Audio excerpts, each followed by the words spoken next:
Hey friends, welcome back to the channel. So I recently finished The Burning Girls by CJ Tudor. This was one of my most anticipated releases of 2021. It was released just last month in February, and I just finished it the other day, so I wanted to share my thoughts with you.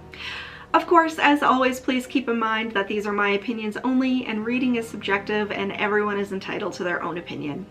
So just to quickly go over the synopsis here, we follow a vicar named Jack Brooks, and she is the single mother of a teenage daughter named Flo. So these two ladies are uprooted from their home and they move to a small village where the Reverend has to take up post at the local church.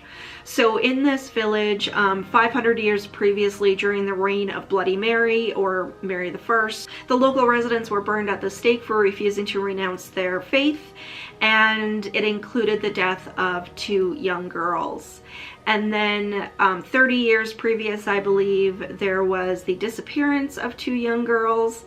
And then just before Brooks arrives, she learns that the priest that had the post before her committed suicide in the church. And when Jack gets there, she is handed an exorcism kit and a note. And then we're sucked into a mystery that includes murders, exorcism, mayhem, and a small town that is full of buried secrets. So we have the central mystery here of the priest that killed himself in the nave of the church before the new vicar arrived, and she is trying to figure out what's going on with these missing girls from years before and why the heck she was given an exorcism kit.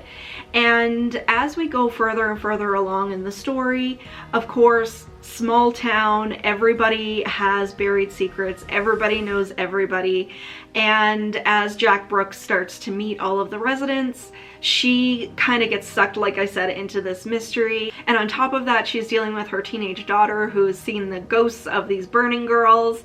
And then, of course, being a female vicar, she's experiencing a little bit of sexism. So everything in this little town kind of gets uprooted when these two women arrive. So for the characters in this book, of course, the main character, Jack Brooks, she is a single mother, she's a female vicar. Like I said, she experiences some sexism when she comes to the new church, but she is not your normal type of vicar, and just the ideas that come out when she's discussing topics with the local residents, you can tell she's not a normal type of priest.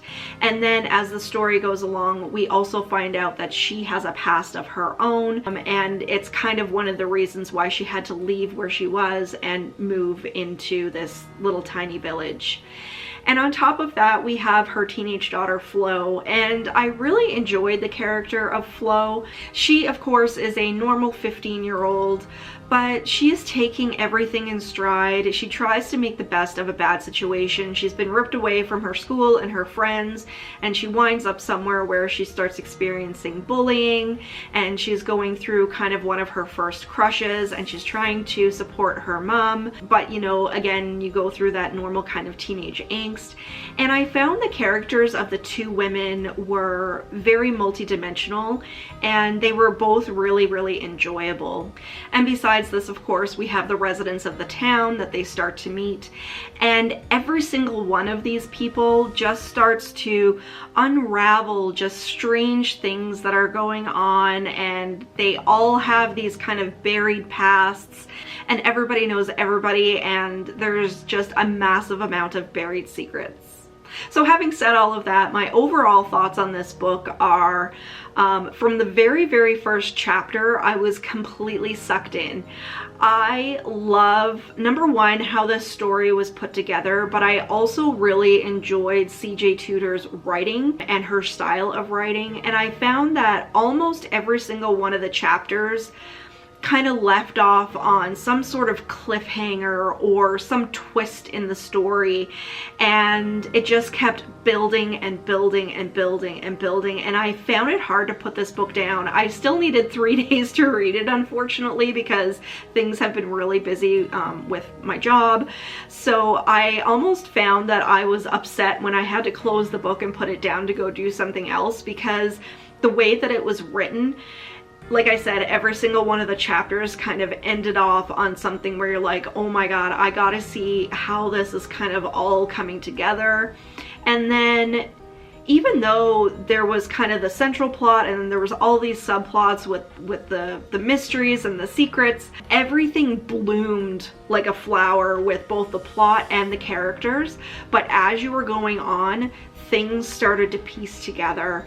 And although I kind of had a little bit of it figured out by the time I got to the end, the majority of the mystery was a total surprise, and it was fantastic. It was so fast-paced.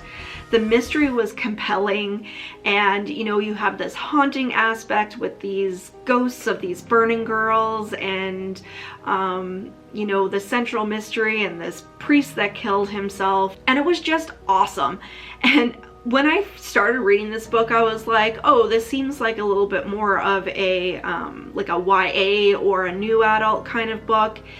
And then it got to a specific point and I was like, whoa, okay, we're pure adult now, like we're R-rated. And it's paced like a thriller, but it has horror elements. So I would classify this book definitely as a kind of horror thriller.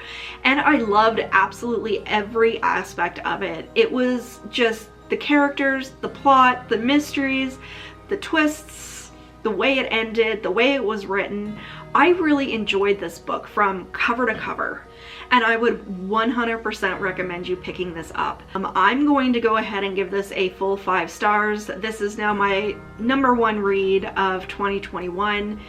It just came out last month. I haven't seen anybody else's reviews. I'm eager to see some other people pick up this book. But for myself, I really, really, really enjoyed it. And if you decide that you're gonna pick this one up, or if you have already read it, please leave me a comment down below. Let me know what you thought. I would love to discuss this with you guys. So that's everything I have for you guys today. I would 100%, like I said, recommend you picking up this book. It's a real page turner. But until next time, stay spooky, guys. Bye.